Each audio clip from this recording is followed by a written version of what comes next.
أعوذ بالله السميع العليم من الشيطان اللعين الرجيم بسم الله الرحمن الرحيم الحمد لله الذي تجلى للقلوب بالعظمة واحتجب عن الأبصار بالعزة واقتدر على الأشياء بالقدرة فلا الأبصار تثبت لرؤيته ولا الأوهام تبلغ كنها عظمته وتجبر بالعظمة والكبرياء وتعطف بالعز والبر والجلال وتمجد بالفخر والبهاء وتحلل بالمجد والأعلاء واستخلص بالنور والضياء خالق لا نظير له واحد لا ند له صمد لا كفو له إله لا ثاني معه وفاطر لا شريك له ورازق لا معين له والأول بلا زوال والدائم بلا فناء والقائم بلا عناية والمبدئ بلا أمد والصانع بلا أحد والرب بلا شريك والصلاة والسلام على النبي الأمي المكي المدني الابتهى التهامي السيد البهي والسراج المزي والكوكب الدري صاحب الوقار والسكينة المدفون بأرض مدينة بالقاسم محمد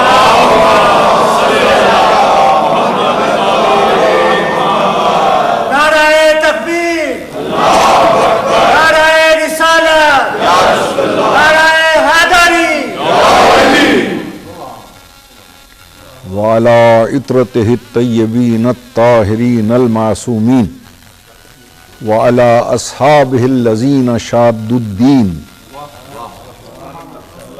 أما بعد فقد قال الله تبارك وتعالى في كلامه المبين وهو أصدق الصادقين بسم الله الرحمن الرحيم إنا خلقنا الإنسان في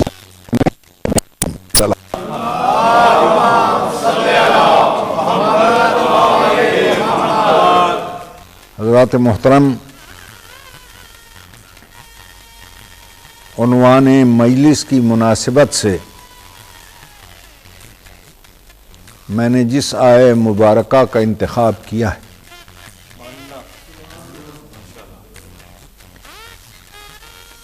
مجاز کو حقیقت بنا دینا، آسمانوں کی بلندیوں سے ستارے توڑ لانا،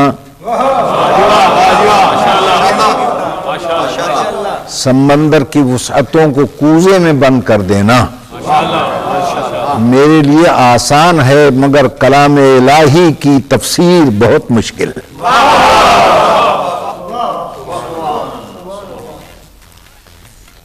یاد رکھیے، انسانیت کا خالق ہے خالق انسانیت، اس کا تعارف کرانے والا محسن ہے محسن انسانیت، اور اس محسن انسانیت اور معلم انسانیت کے تعلیم پر عمل کرنے والا کہلاتا ہے شہید انسانیت۔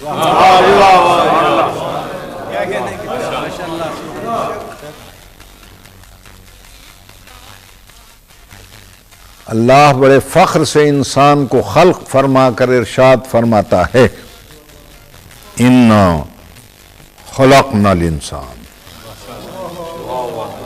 انسان کو میں نے نہیں ہم نے بنایا۔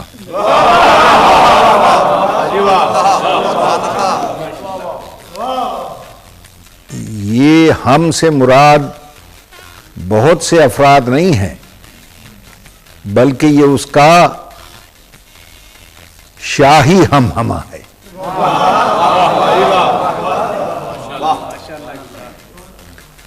سلطان اعظم کہہ رہا ہے کہ ہم نے بنایا۔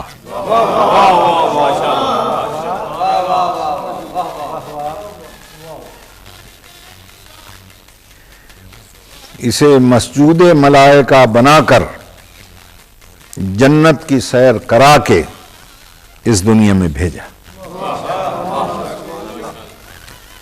ملائکہ جمع ہے ملک کی اور ملاک کی،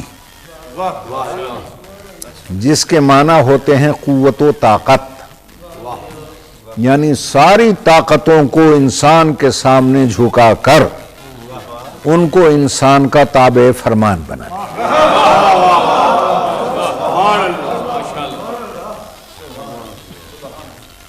اور ان طاقتوں پر انسان کو اختیار بھی عطا فرمایا، اور اس طرح انسان مختار فاعل کہلایا۔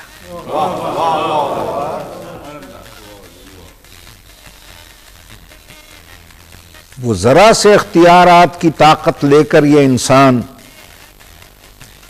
زمین پر جال بن کے بچھ گیا، آسمانوں پہ کمندے ڈالنے لگا، زمین اس سے نہ بچی، آسمان اس سے نہ بچا، فضا اس سے نہ بچی، ہوا اس سے نہ بچی۔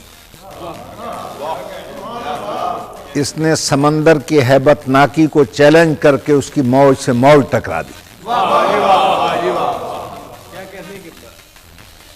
اس نے جوِ فلک میں اڑتے ہوئے طائروں کو زمین پہ بسمل کر کے رکھ دیا۔ اس نے آب رواں کی چادر تباہ کر دی۔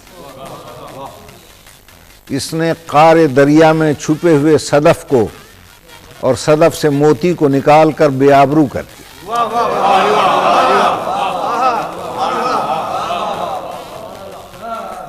اور ان اختیارات کی قوتوں کو لے کر یہ اتنا آگے بڑھا کہ لوہے کو آکاش پہ اڑا رہا ہے، دانے کو دھرتی سے اٹھا رہا ہے، موتی کے آبرو کو بچا رہا ہے، جہازوں کو سمندر پہ بھگا رہا ہے، زمین کو ناقابل رہائش سمجھ کر چاند پہ ڈیرے ڈالنے جا رہا ہے۔ یہ اللہ کا وہ عظیم شاہکار ہے، نہ اس کی بلندیوں کی کوئی حد ہے، نہ پستیوں کی کوئی انتہا ہے۔ بلند ہونے پہ آئے تو وہاں تک جاتا ہے جہاں سے آگے جاتے ہوئے فرشتوں کے پر جلتے ہیں۔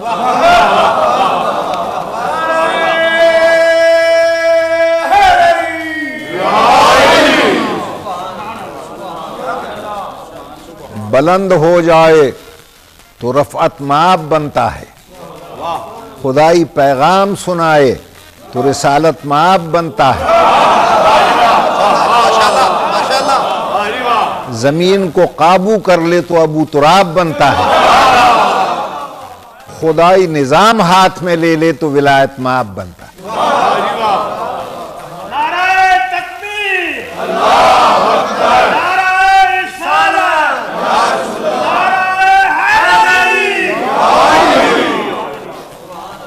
یہ تو ہیں اس کی بلندیاں، اور جب پستیوں پہ آتا ہے تو یہ ماء و طین کا مجموعہ، یہ آب و گل کا سنگم، یہ پانی اور مٹی کا پتلا حیوانوں سے بھی بدتر ہو جاتا ہے۔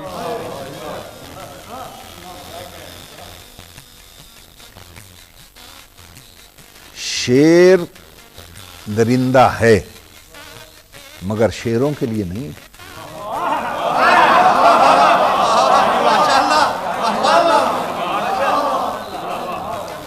سانپ زہریلا ہے مگر سانپوں کے لیے نہیں۔ بھیڑیا خون آشام ہے بھیڑوں کے لیے مگر بھیڑیوں کے لیے نہیں۔ چیتا سفاک ہے مگر چیتوں کے لیے نہیں۔ اور یہ جب انسانیت سے نیچے آتا ہے اپنے ہی بھائی کا لہو پیتا ہے، اپنے ہی بنی نو کی ہڈیاں چباتا ہے، بے گناہوں کا خون بہاتا ہے، ماؤں کا شکم چاک کر کے معصوم بچوں کو سنگین پہ اٹھاتا ہے۔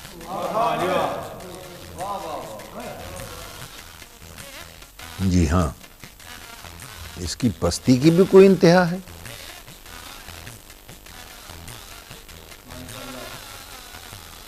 نتیجہ اس کا کیا ہے کہ ہر طرف وحشت ہے، دہشت ہے، سراسیمگی ہے، بے چینی ہے، بے سکونی ہے، بے اطمینانی ہے، ہر آنکھ اشکبار ہے، ہر دل بے قرار ہے، ہر دماغ بدحواس ہے اور ہر روح سوگوار۔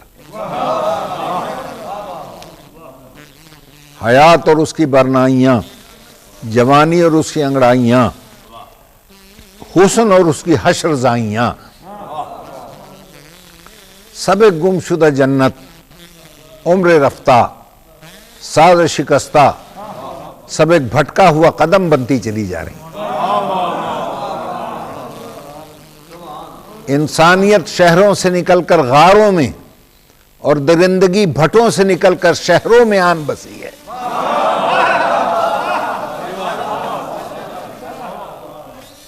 آج کا دور ماضی کے دور جاہلیت کی شبیہ بنا ہوا ہے۔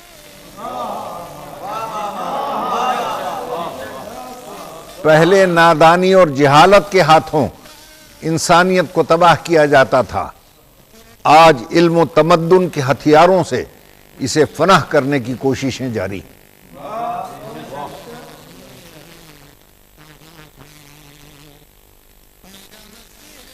بزرگان محترم، اللہ نے انسان کو انسانیت کا درس دینے کے لیے درسگاہ انسانیت میں ایک نہیں، دو نہیں، تین نہیں، 1,24,000 معلم بھیجے۔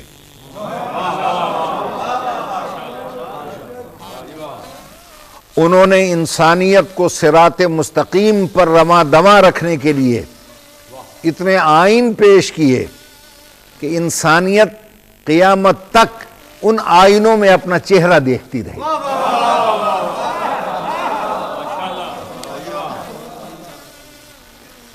توجہ ہے نا میرے محترم سامنے؟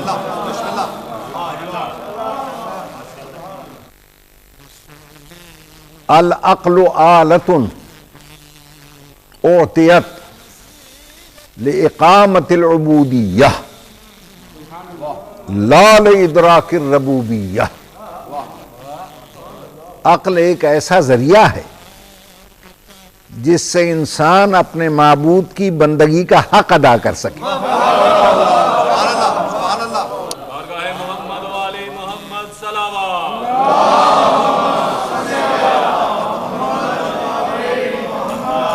یہ اللہ نے قوت اس لیے عطا کی ہے تاکہ اقامہ عبودیت ہو سکے،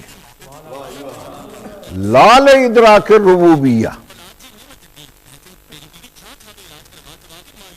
اللہ کو عقلی طور پر سمجھنے کے لیے یہ نہیں دی گئی،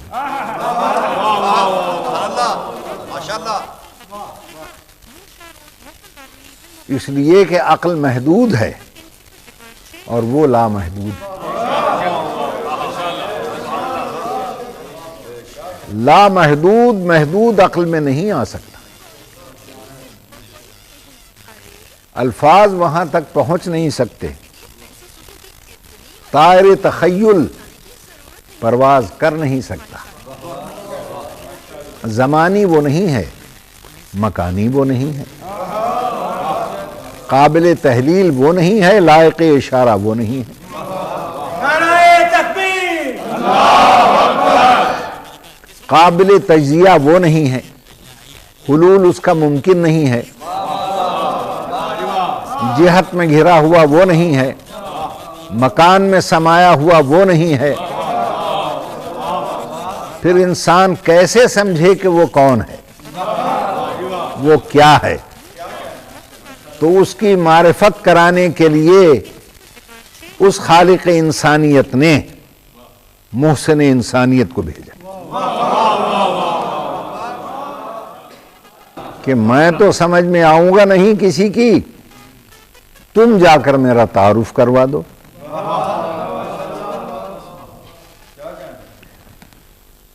لوگ دیکھیں تمہیں، پہچانے مجھے۔ اسی لیے اس نے اپنی صفات کا مظہر بنا کر بھیجا اسے۔ لا مکان وہ تھا، لا مکان اسے بنایا۔ جب بنا رہا تھا لا زمان وہ تھا، لا زمان اسے بنا دیے۔ بے مثال وہ تھا، بے مثال اسے بنا دیے، اور اتنا بے مثال بنایا کہ سایہ بھی اڑا دیا تاکہ اس کا اپنا سایہ اس کی مثل نہ ہو جائے، اور اتنا بے مثال بنایا، سایہ اڑایا تاکہ اس کا اپنا سایہ اس جیسا نہ ہو جائے، یہ بتلانے کے لیے کہ جس محمد کا اپنا سایہ اس جیسا نہیں ہو سکتا تو ہم سایہ کب اس جیسا ہو جائے۔ توجہ ہے صاحب؟ عرب کی سرزمین پر دو مذہب بڑے قدیمی تھے، ان کے اثرات ذہنوں میں تھے، ایک عیسائیت، ایک یہودیت۔ ان دونوں میں توحید خالص نہیں رہ گئی تھی۔ ایک نے عیسیٰ کو خدا سمجھا، یہودیوں نے عزیر کو، تو ان کے ذہن میں بیٹھ گیا کہ اللہ انسانی شکل میں بھی آ سکتا ہے۔ جب حضور نے کہا قولوا لا الہ الا اللہ، کہو لا الہ الا اللہ، کہ اللہ ایک ہے،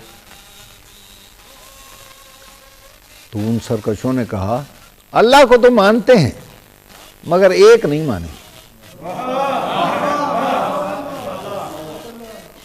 اللہ ایک نہیں ہے، بہت سے ہیں۔ پیغمبر اکرم نے فرمایا اچھا، اللہ نے بھی کہہ دیا محمد ان کو بالحکمت والموعظۃ الحسنہ، حکمت سے سمجھاؤ، سبق جائیں فبہا، نہیں تو جائیں جہنم۔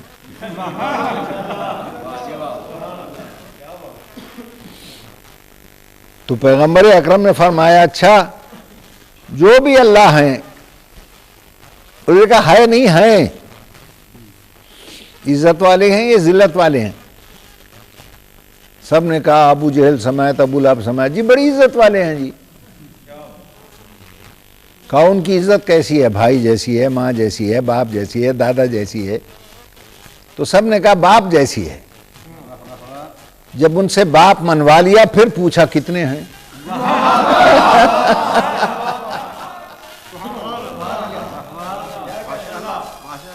اب کوئی نہیں کہتا بہت سے ہیں۔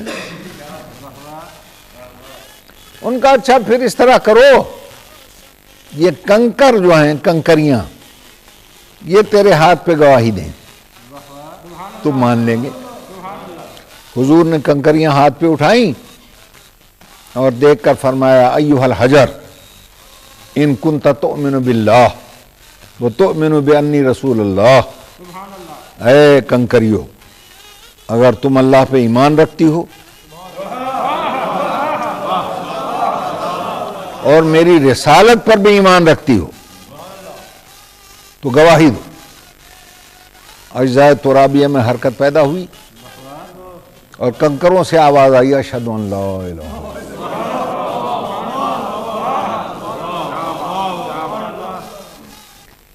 تو وہ سارے کہنے لگے انہو لساحر، یہ رسول نہیں ہے، یہ تو جادوگر ہے۔ کہا اب کیسے تمہارا دل مطمئن ہوگا؟ کہا وہ جو سامنے درخت ہے نا، وہ 2 ٹکڑے ہو کر آئے آپ کے سامنے، آدھا وہیں رہے آدھا آئے، ڈالیاں جھکائے اور پھر گواہی دے، پھر واپس جائے، پھر دونوں مل جائیں اور ایسے ملیں کہ نشان تک نہ رہے۔ حضور نے درخت کو دیکھ کر فرمایا ایھا الشجر ان کنت تؤمن باللہ، اگر اللہ پہ یقین ہے اور میری رسالت پر، فاقلع بعروقک، جڑوں سمیت اکھڑ جا۔ درخت نے جو آ کر گواہی دی تو کہنے لگے انہو لساحر ہاشمی، یہ تو بنی ہاشم کا جادوگر ہے۔ صلوات پر محمد و آل محمد۔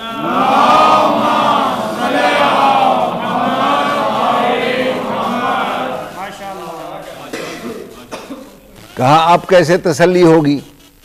کہا وہ جو گوہ بھاگی جا رہی ہے نا، گوہ ایک جانور، وہ گواہی دے۔ آپ نے ارشاد فرمایا ایھا الذئب، او گوہ واپس آ، واپس آ گئی۔ فاشہد، تو گواہی دے۔ اس کی زبان ہلی یوں کر کے، فضا میں آواز آئی اشہد ان لا الہ الا اللہ۔ تو کچھ نے کہا یہ تو لساحر عظیم، بہت بڑا جادوگر ہے۔ تو جن پر یہودیت اور عیسائیت کی تہذیب کے اثرات تھے ان میں سے کچھ الگ ہو گئے، ان کا نا یہ تو ہمیں کچھ اور لگتا ہے بھائی۔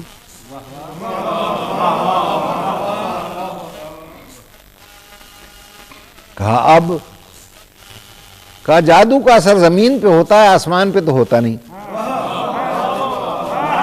مزہ تب ہے جب چاند کے 2 ٹکڑے کر کے دکھا۔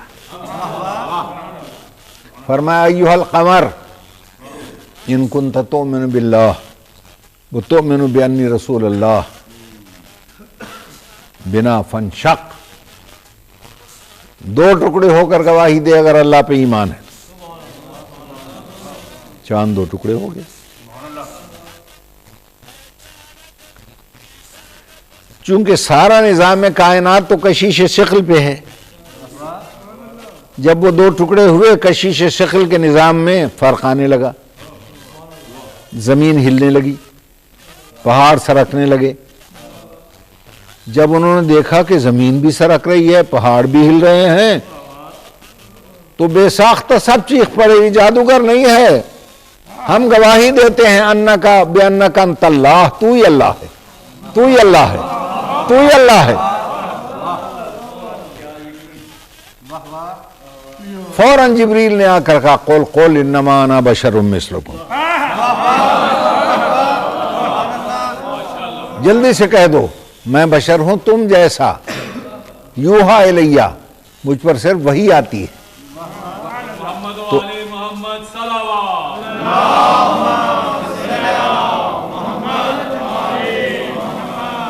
تو اللہ نے حضور سے بشریت کا اعلان اپنی توحید بچانے کے لیے کیا تھا، ہم بد شکلوں سے ملانے کے لیے نہیں کیا۔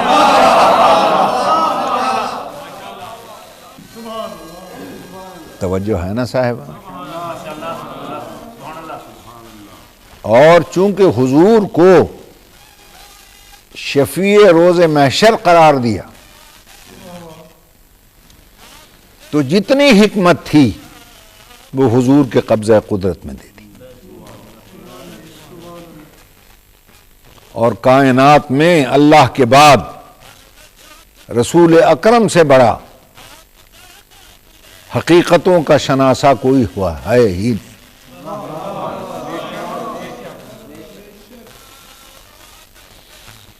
وہ ماضی کی حقیقتوں کو بھی جانتے ہیں، حال کو بھی، مستقبل کی۔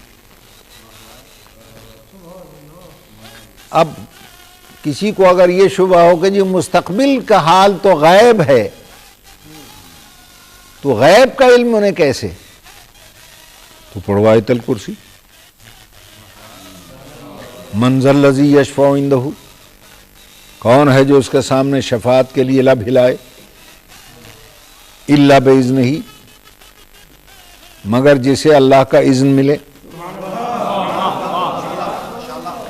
یعلم ما بین ایدیہم وما خلفہم، جو سامنے کے حالات بھی جانتا ہے اور آنے والے حالات کو بھی جانتا ہے اور ماضی کے حالات کو بھی جانتا ہے۔ نعرہ تکبیر، نعرہ رسالت، نعرہ حیدری، آواز بلند صلوات۔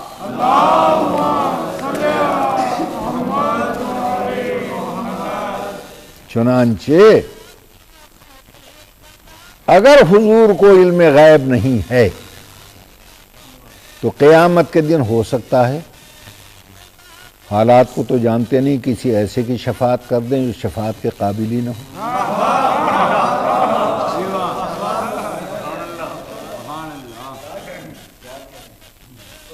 توجہ ہے یا نہیں؟ باقی رہ گا یہ مسئلہ کہ اللہ کے سوا کوئی عالم الغیب نہیں، تو میں پوچھتا ہوں عالم الغیب کا ترجمہ کریں گے؟ غیب کا جاننے والا، پہلے اللہ سے کچھ غائب بتاؤ تب بنے گا جاننے والا۔ وہ تو عالم الغیب والشہادہ ہے،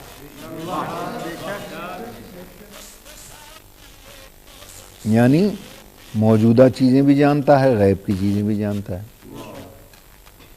اگر عالم الغیب ہے تو فلسفیانہ اور منطقیانہ نتیجہ یہ نکلتا ہے پھر عالم الشہادہ نہیں، اگر عالم الشہادہ ہے تو عالم الغیب نہیں۔ تو یاد رکھیے جب ہماری نسبت ہوگی تو وہ عالم الغیب ہے، یعنی جن چیزوں کو ہم نہیں جانتے وہ جانتا ہے، اور بذات ہی وہ عالم الشہادہ ہے، یعنی اس سے کوئی شے چھپی ہوئی ہے ہی نہیں۔ یہ تو ہے ہی اس نبی اکرم کی شان کہ جسے اللہ نے کہا وَعَلَّمَكَ مَا لَمْ تَكُنْ تَعْلَمْ، جو چیزیں تیرے علم سے چھپی ہوئی تھی میں نے وہ ساری تجھے تعلیم کر دی۔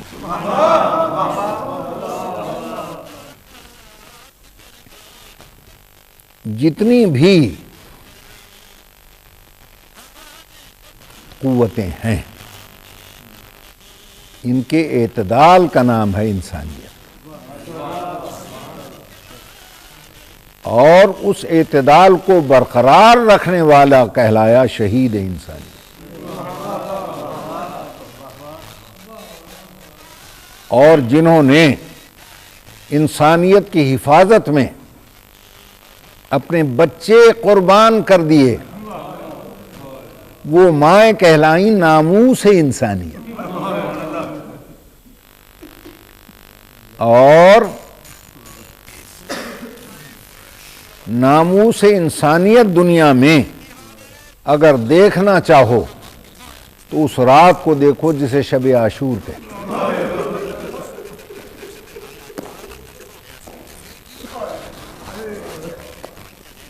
کیسی کیسی مائیں انسانیت کے تحفظ میں بچوں کی قربانیاں دینے، اور بچے بھی کیسے دلیر ماؤں کے بیٹے تھے۔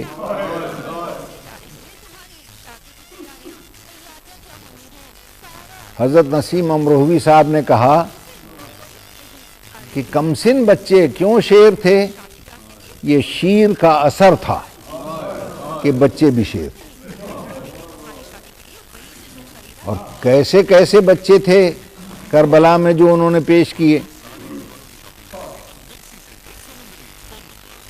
بڑے غور سے سنیے گا۔ شعر میں انہوں نے کہا یہ ماہ نو کب دیکھے تھے تیغوں کی چھاؤں نے، یہ ماہ نو کب دیکھے تھے تیغوں کی چھاؤں نے، باچھوں کا دودھ پونچھ کے بھیجا تھا ماؤں نے۔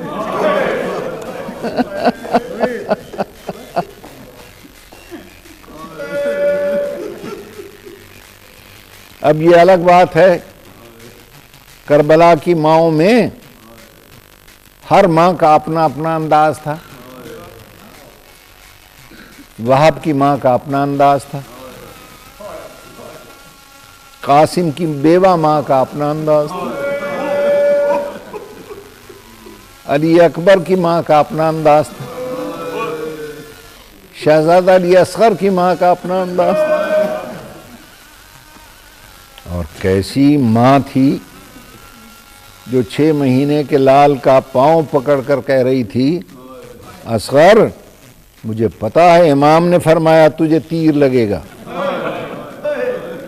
لیکن جب تجھے تیر لگے نا تو ہنس دینا، رونا نہیں۔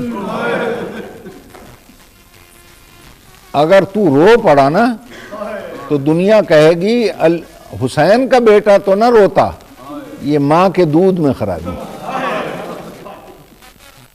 اب ماں کی لاج رکھنا تیرے ہاتھ میں۔ اور اس شب عاشور مولا ایک ایک ماں کا جائزہ لیتے رہے۔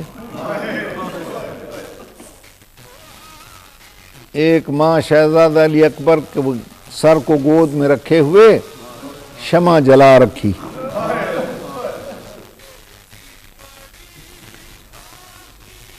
میر انیس نے کہا شمع روشن کر کے اشکوں کی روانی کے لیے، رات بھر ماں روئی اکبر کی جوانی کے لیے۔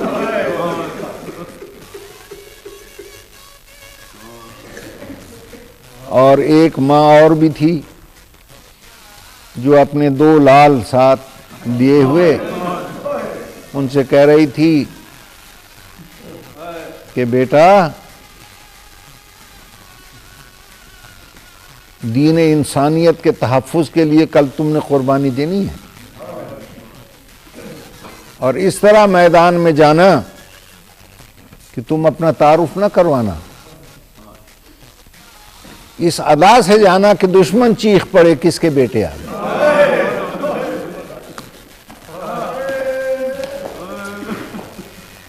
اور دیکھنا سامنے فرات کا پانی نظر آئے گا،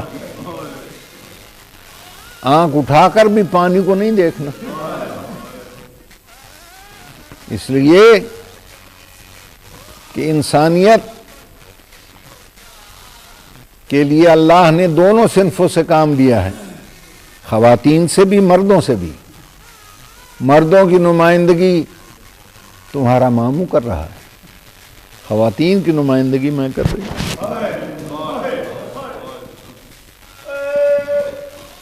اور یہ سوچ کر کہ آخری شب ہے،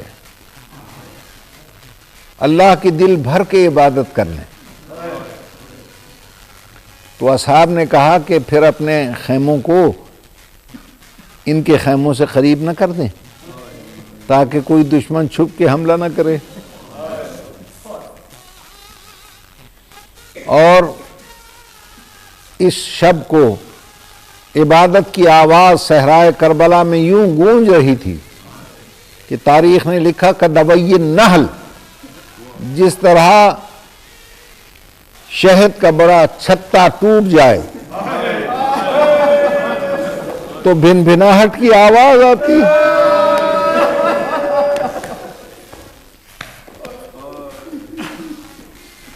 یہ آواز صحابہ کرام کی اس خیمے میں پہنچی جہاں وہ امام سویا ہوا تھا جس کا لقب تھا غیرت اللہ، اللہ کی غیرت۔ چھوٹی بہن کو بلا کے کہتا ہے سکینہ یہ کیسی آوازیں آ رہی ہیں کہ بابا کے صحابی عبادت کر رہے ہیں؟ کہا مجھے سہارا دے کر ذرا لے چلو بابا کی خدمت۔ بچی کے کاندھے پہ ہاتھ رکھ کر باہر آئے، امام حسین کی جو نظر پڑی تو جانے والی امامت نے آنے والی امامت کا کھڑے ہو کے استقبال۔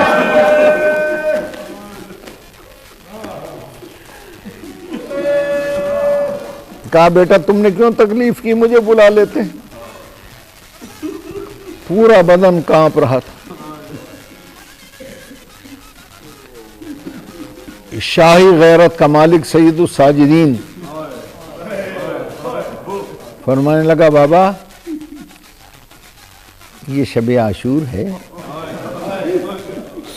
میرا جی چاہتا ہے یہ خیمے پھپھیوں کے خیموں سے ذرا دور نہ کر دیں.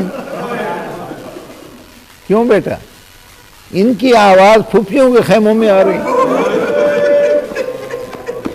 ایسا نہ ہو کہ کہیں ان کی آوازیں ان کے کانوں تک نہ چلی جائے. امام نے تڑپ کے سینے سے لگایا اور عجیب فقرہ کہا, بیٹا آج کی رات تو خیمے یہی رہنے دو, کل جو رات آئے گی نا تم جانو پھپھیاں جانے خیمے جہاں مرضی ہے خیمے لگے ہوتے رہے.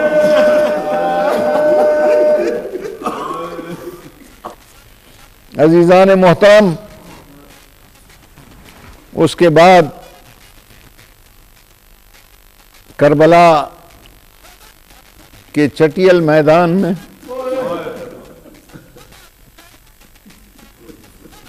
جنت کے سردار نے زمین پہ اپنا دربار لگا دیا.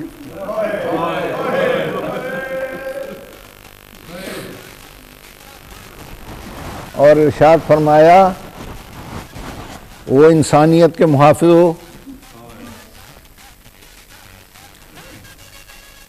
میری دشمنی میرے ساتھ اگر ہے تو اس کی ہے, تمہارے ساتھ تو کچھ نہیں ہے, میں تمہیں اجازت دیتا ہوں, جو اپنی جان بچا کر جانا چاہے وہ جا سکتا ہے. چلے جاؤ کا حکم نہیں دیا, ورنہ یہ حکم ہو جاتا جس کا دل کرے.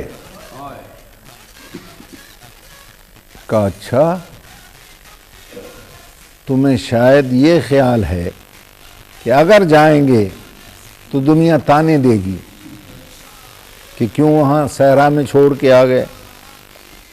تو عجیب فقرہ کہا, میرے ساتھ تمہارے نبی کی بہو بیٹیاں, ان پردے داروں کو اپنے ساتھ لیتے جاؤ, انہیں نانا کے مزار پہ بٹھا دینا اور کہنا ان کا پردہ بچانے کے لیے چلے آئے تھے. دیکھا پھر سارے بیٹھے ہیں. کہا اچھا آنکھوں کی شرم نہیں جانے دے رہی, یہ کہہ کر کہا اکبر بیٹا چراغ گل کر.